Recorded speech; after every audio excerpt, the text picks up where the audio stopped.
क्या आपको भी 2027 में बीएचयू जाना है और इसके लिए आपके पास कोई नक्शा नहीं है?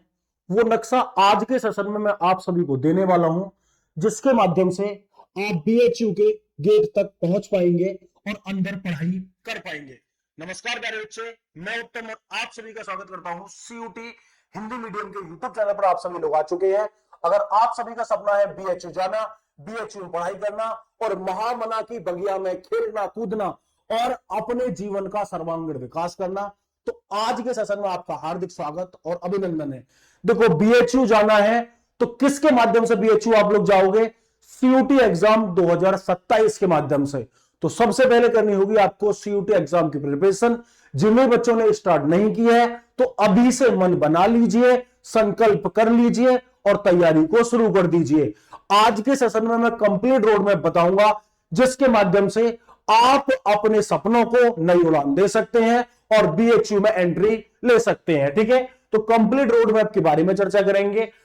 लक्ष्य आपका क्या होना चाहिए? महामना की बगिया। यह एक सिर्फ यूनिवर्सिटी नहीं, यह एक इमोशन है, यह एक भावना है, जिसके माध्यम से आप यहां पर पढ़ेंगे, खेलेंगे, कूदेंगे। अभी आपके पास जो आपका घर है, उसके बाद जो आपका नया घर बनने वाला है वो बीएचयू होने वाला है। और आप अपने जीवन में कितने भी आगे निकल जाएं, ये बीएचयू के 3 साल 4 साल या अगर आप पीजी करते हैं तो 6 साल आपके जीवन में अलग ही महत्व लेकर आएंगे और आपको के जीवन में सर्वांगीण विकास करेंगे। सबसे पहले आज के सेशन में जानने वाले हैं सीयूटी का पैटर्न, आपको समझना है सबसे पहले। ठीक है, सबसे पहले लैंग्वेज टेस्ट। तो इसमें आपको एक लैंग्वेज में एटलीस्ट कमांड बना लेनी है, चाहे हिंदी में बनाओ, चाहे अंग्रेजी में बनाओ या अन्य किसी रीजनल लैंग्वेज में आपको कमांड बना लेनी है। तो सबसे पहले आप लोग एक लैंग्वेज आपको पकड़ के चलनी है मजबूती के साथ। फिर आपको डोमेन विषय, कक्षा 12वीं के जो आपके डोमेन विषय हैं, अगर आप साइंस के स्टूडेंट हैं, फिजिक्स, केमिस्ट्री, मैथ या मैथ की जगह बायोलॉजी, ह्यूमैनिटीज के स्टूडेंट हैं तो हिस्ट्री, पॉलिटी, ज्योग्राफी या और कोई भी सब्जेक्ट का परफेक्ट कॉम्बिनेशन कर सकते हैं। साथ ही साथ इनके लिए आपकी गीता का काम करने वाली है एनसीईआरटी। तो एनसीईआरटी को बायलाइन, कॉन्सेप्ट बाय कॉन्सेप्ट आप सभी को यहां पर पढ़ना है। और सामान्यतः जनरल टेस्ट, जनरल टेस्ट में आपका शामिल होता है करंट अफेयर, जीके, जीएस और प्यारे साथी आपका रीजनिंग और आपका मैथ। तो ये शामिल होते हैं। इनकी प्रिपरेशन आपको अभी से स्टार्ट कर देनी है। तो आपको क्या लेना है? एक आपको लैंग्वेज, 3 आपको डोमेन लेने हैं और एक जनरल टेस्ट यानी जीएटी के माध्यम से। अब यहां पर 10 महीने का मैं कंप्लीट रोड मैप डिस्कस करना चाहता हूं, जुलाई से लेकर सितंबर 2026 तक का। जुलाई तो आपका बीत चुका है, अब आपके पास समय कौन सा बचा है? अगस्त और सितंबर, थोड़ा सा समय गुजरा है, लेकिन आप लोग 2 महीने में लगातार दिन रात एक करके छुट्टियां काट कर न मामा के जाओ न मौसी के जाओ, सिर्फ पढ़ाई करनी है। शादी वादी अगर 10 किलोमीटर के आसपास है चले जाओ, वैसे बिल्कुल मत जाओ। तो एनसीईआरटी की गहराई से रीडिंग करनी है, बेसिक्स पर 100% आपको क्या करना है? फोकस करना है और पूरी तरीके से सिलेबस को क्या करके देना है? डिकोड करके देना है इन 2 महीनों में। ठीक है, क्या 2 महीनों में हो सकता है? बिल्कुल हो सकता है। जब लैंग्वेज आपका चलकर 2 महीनों में कंप्लीट हो सकता है तो लाइन बाय लाइन आप लोग इसको एक बार पढ़ सकते हैं। अक्टूबर से दिसंबर तक आपको इन विषयों पर मजबूत पकड़ बनानी है और लगातार प्रैक्टिस करनी है। तो अक्टूबर से आपका दिसंबर तक मजबूत पकड़ बनानी है और गहराई में पढ़ना है। साथ ही साथ लगातार इनकी प्रैक्टिस करनी है, जिससे आपका रिवीजन हो जाए। तो 2 महीने में कंप्लीट कर लिया, 2 महीने में आगे रिवीजन करो और जो टॉपिक्स छूट गए हैं उन्हें कवर करो। जनवरी से मार्च 2027 बोर्ड एग्जाम के साथ शानदार संतुलन आपको रखना है, सघन रिवीजन और पीवाईक्यू का विश्लेषण। समय मिले आप लोग पीवाईक्यू का विश्लेषण कर सकते हैं। जो बच्चे ड्रॉपर्स हैं उनके लिए तो सुनहरा मौका है कि यहां पर उन्हें बोर्ड की प्रिपरेशन नहीं करनी पड़ेगी। वो लगातार अपना जो पूरा समय है वो किसको दे सकते हैं? सीयूटी एग्जाम 2027 को दे सकते हैं। अब आ जाता है अप्रैल 2027, ये है आपकी अग्नि परीक्षा।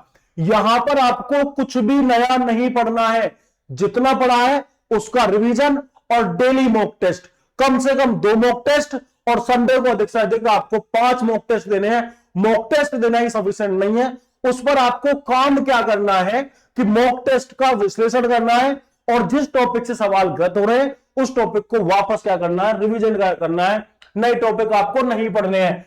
अभी से क्या शुरू करें, एनसीईआरटी है आपकी गीता, तो डोमेन में आप लोग एनसीईआरटी को रट मारो, पूरी को रटने का अंदर सेंस है, पूरे कॉन्सेप्ट को पढ़ लो। साथ ही साथ जो आपकी लैंग्वेज है, हिंदी या इंग्लिश है, उसकी क्लासेस देखो, एप्लीकेशन से पढ़ रहे हो, अड्डा 24/7 से, या फिर खुद से सेल्फ स्टडी कर रहे हो, तो किसी भी रेफरेंस बुक से आप पढ़ाई करो, उसको तैयार करो। साथ में जीएटी के लिए मैथ रीजनिंग की प्रैक्टिस और करंट अफेयर के लिए डेली न्यूज़पेपर वगैरह पढ़ने की आदत डालो। टाइम्स ऑफ इंडिया है, द हिंदू है, ऐसे बड़े बड़े आप लोग क्या कर सकते हैं, न्यूज़पेपर पढ़ सकते हैं। बाकी मीडिया पर भरोसा ना करें। और साथ ही साथ 7 बजे जो हमारी करंट अफेयर क्लास होती है उसमें भी आप लोग यहां पर जुड़ सकते हैं, वो भी आपके लिए एक तरह की रामबाण क्लास है। अब बहुत सारे बच्चों का डाउट होता है बीएचयू के लिए सब्जेक्ट कॉम्बिनेशन क्या क्या रखना चाहिए, तो एक बार जान लेते हैं कि बीएचयू के लिए सब्जेक्ट कॉम्बिनेशन आपको क्या रखना है। अब सबसे पहले देखो, अगर आप बीए करना चाहते हैं आर्ट से या सोशल से, तो सिर्फ और सिर्फ लैंग्वेज और जीएटी से भी आपका काम हो जाएगा, तो लैंग्वेज ले लो और जीएटी ले लो। अगर आप बीएससी करना चाहते हैं मैथ से, तो फिजिक्स, केमिस्ट्री और आपका मैथमेटिक्स आपके पास डोमेन होने चाहिए, एनसीईआरटी से रट लो। BSc bio, physics, chemistry, biology आपके पास होना चाहिए। बीकॉम में अकाउंटेंसी, बिजनेस स्टडीज और जनरल टेस्ट आप जीएटी के द्वारा एडमिशन ले सकते हैं। यहां पर आपके 2 डोमेन और एक जीएटी आपका होता है।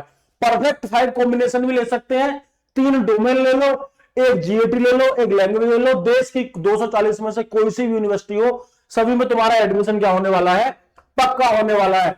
प्रतियोगिता का स्तर बहुत गहरा है, इसमें 15 लाख से अधिक अभ्यर्थी बैठते हैं, और तुमको क्या करना है, अभी से अपनी प्रिपरेशन स्टार्ट कर देनी है। जो बच्चे बोर्ड्स के बाद तैयारी शुरू करेंगे उनसे तुम कहीं ज्यादा आगे होगे, उनकी सफलता के चांसेस 1, 2, 3% है, तुम्हारी सफलता के चांसेस क्या है, बिल्कुल 99.99% है।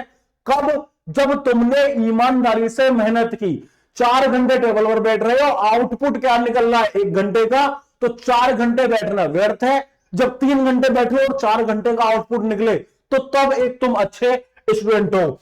अभी से तैयारी शुरू कर दो, जिससे आप उस भीड़ से अलग हो पाओ और कंपटीशन वाले बच्चों में शामिल हो पाओ। अभी तो तुम कंपटीशन वाले बच्चों में शामिल ही नहीं हो। सफलता के 3 मूल मंत्र क्या होने वाले हैं। सबसे पहले आपको निरंतरता बनाए रखनी है। 10 घंटे पढ़ाई ना करके आप दिन के 3-4 घंटे पढ़ाई करें, तो ये आपके लिए सफिशिएंट होने वाला है। ठीक है। मॉक टेस्ट अवश्य दें, और जहां से सवाल गलत, मॉक टेस्ट का विश्लेषण करें, जिस टॉपिक से सवाल वो गलत हो रहे हैं उन्हें सही करें। साथ ही साथ पीवाई की क्वेश्चन प्रैक्टिस करें। इसे करने से आपके अंदर जो सेल्फ कॉन्फिडेंस है वो आपका बिल्डअप होगा। ठीक है। चलिए, अप्रैल का प्रहार, अप्रैल का जो प्रहार है वो बहुत खतरनाक होने वाला है। दिन रात एक कर देनी है। यहां पर आपको कोई भी टाइम देकर पढ़ाई नहीं करनी। जिसके बस की है 12 घंटे करो, जिसके बच्ची है 14 करो, जिसके बस की है 16 करो। ठीक है। करना क्या है, मॉक टेस्ट खेलना है, एनालिसिस करना है, और जो सवाल जहां से गलत हो रहे हैं उनको करना है। तो मॉक टेस्ट पूरे अप्रैल आपका चलेगा। ये महीना तो अग्नि परीक्षा का है ही। ये यूनिवर्सिटी थोड़ी है, ये एक भावना है, हमारा लगाव है कि हमें जाना ही जाना बीएचयू में है। तो जब तुम किसी से प्यार करते हो तो पूरे दिल से करते हो ना। अब बीएचयू तुम्हारी एक भावना है, तो बीएचयू में एडमिशन लेना भी तुम्हारी एक भावना होनी चाहिए कि मुझे बीएचयू में लेना है। मुझे कुछ भी करना पड़े, कितनी भी मेहनत करनी पड़े, कितनी भी रातों को जगना पड़े, चाहे मैं 6 घंटे सोऊं चाहे 4 घंटे सोऊं, मुझे मेहनत करनी है, मुझे बीएचयू में जाना है। तो भैया, इतिहास ऐसे ही नहीं लिखा जाता। इतिहास लिखने के लिए संघर्ष करना जरूरी है। अगर आपका कोई प्रश्न है तो आप लोग मुझसे पूछ सकते हैं, और आपके दिमाग में होना चाहिए कि मुझे सीयूटी एग्जाम 2027 को फोड़ना ही फोड़ना है, मुझसे ज्यादा नंबर किसी के नहीं आने चाहिए। ठीक है। यहां पर अगर आपका कोई प्रश्न है, ठीक है, तो आप लोग मुझसे पूछ सकते हैं। अड्डा 24/7 में आपके जो लाइव बैचेस हैं वो लॉन्च कर दिए हैं, जीएटी प्लस लैंग्वेज के और आर्ट्स डोमेन के, तो आप उनमें एनरोल कर सकते हैं। यहां पर मैं आपको बता दे रहा हूं, सीयूटी यूजी हिंदी भाषा का जो बैच है वो लॉन्च कर दिया गया है। अगर आप ह्यूमैनिटी के स्टूडेंट हैं तो इसी से आपका काम हो जाएगा, ठीक है। अगर आप साइंस वगैरह के स्टूडेंट हैं तो आपको उसका परचेज करना पड़ेगा, आपका सब्जेक्ट वाला बैच। यहां पर एक आप कूपन कोड इस्तेमाल कर देना, इसमें ये आ जाएगा, ठीक है। एक सेकंड रुको थोड़ा सा, हाँ, उत्तम 21। जैसे ही आप उत्तम 21 कूपन कोड का इस्तेमाल करते हैं यहां पर, तो ये डिस्काउंट हो जाएगा आपका, जो अभी तक आपका 38% मिल रहा था ना, वो डिस्काउंट आपका 40% हो गया, ठीक है। कोर्स आपका 1642 रुपए में हो गया। क्या ही आता है 1642 में, 120 रुपए महीने के पड़ेंगे। आराम से तैयारी शुरू कर दो और अच्छे से अपनी तैयारी करके अपने मां बाप का सपना साकार करो। बीएचयू में जाओगे फीस भी कम लगेगी, और महामना की बगिया में जब आप पढ़ाई करोगे तो आपका सर्वांगीण विकास हो जाएगा, ठीक है। मेक श्योर करें कि कोर्स परचेज करते समय उत्तम 21 कूपन कोड का इस्तेमाल करना नहीं भूलेंगे। आर्ट्स डोमेन के भी सब्जेक्ट अवेलेबल है, साइंस डोमेन के भी सब्जेक्ट अवेलेबल है, उनको भी आप सभी परचेज कर सकते हैं। कूपन कोड उत्तम 21 अवश्य इस्तेमाल करेंगे। थैंक यू सो मच बच्चे। जानकारी कैसी लगी कमेंट सेक्शन में कमेंट करके बता सकते हैं। जय हिंद।